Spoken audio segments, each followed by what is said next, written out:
ഇപ്പോൾ മരണമാസം ഒരു വലിയ വിജയമായി ആവുകയാണെങ്കിൽ നമുക്ക് ആസിഫിക്ക് റോളക്സ് കൊടുത്ത പോലെ ബേസിൽ എന്തെങ്കിലും കൊടുക്കാമോ?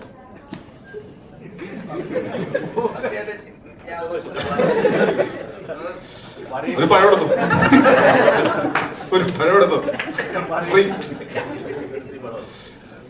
ഞാനങ്ങനെ സ്റ്റേജിൽ വെച്ച് പബ്ലിക്കായിട്ട് അല്ലെങ്കിലും ഇവനെ ഞാൻ പലപ്പോഴായിട്ട് ഗിഫ്റ്റുകൾ കൊടുക്കാറുണ്ട്. ഇനി ഞാൻ ഗിഫ്റ്റ് തരുമ്പോ നിങ്ങളെ വിളിച്ച് പറയുന്നതായിരിക്കും. ഇവന്റെ അടുത്ത് വന്നത് എന്റെ പെർഫ്യൂം ഒന്ന് മണത്ത് നോക്കൂ. അത് ആര് ഗിഫ്റ്റ് തന്നാടാ?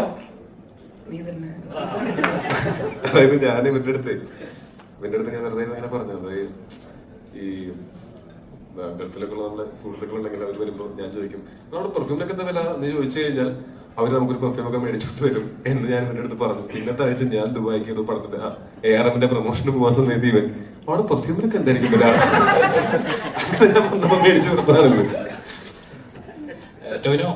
ഞാനാണ് ഇവന്റെ സാമ്പത്തിക ഉപദേഷ്ടാവ്. അത് എനിക്ക് തന്നെ പിന്നീട് പലപ്പോഴും പണിയായിട്ട് തിരിച്ചടിയായിട്ട് വന്നിട്ടുണ്ട്.